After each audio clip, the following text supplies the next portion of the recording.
You did it! You finally got yourself a Raspberry Pi for your home lab and want to install an operating system to get it going. Well, here's how it's done. First, download the Raspberry Pi Imager from raspberrypi.com/software and install the application. Once the application is running, start by selecting your Raspberry Pi model, in my case, a Raspberry Pi 5. Next, we'll select the operating system we wish to install. There are several options, from emulation and gaming OSs to standard Linux distributions like Ubuntu. For today's purposes, we're going to go ahead and install the Raspberry Pi OS. Next, we'll select the storage device to install the operating system on. In my case, it's an SD card plugged into a USB device on my PC.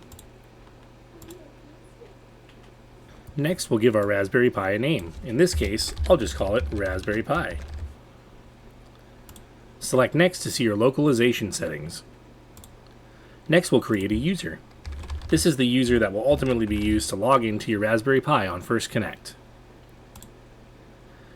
If you're not using Ethernet, here's where you'll insert your Wi-Fi information. Lastly, you can choose to enable SSH. This is recommended so you can access your Pi from another device once it's installed. And finally, you have the option on whether or not to enable Raspberry Pi Connect. For our cases today, we'll go ahead and leave that off. We're now ready to write to the device. Before clicking the Write button, make sure to double check your customizations and make sure everything is looking good. Finally, click Write to begin the process of installing the operating system. As you can see, this action is permanent and cannot be done, so if you have anything else on this SD card, it's about to go away. Now, over the next 10 minutes, it will download and install the new operating system to your SD card for use with your Raspberry Pi. It took about 10 minutes to complete writing to the SD card. Now it goes into a state of verifying, where it will make sure all the files and folders necessary to start your Linux box are in place.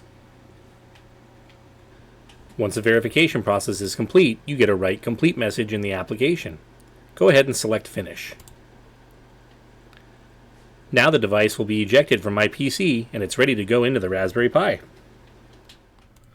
To learn more about some of the tools and tricks we use to help protect your small to medium-sized business, visit our Skopos Network YouTube channel, follow us on social media at Skopos Network, or visit our website at skoposnetwork.com to learn more about our services or to request a network consultation today.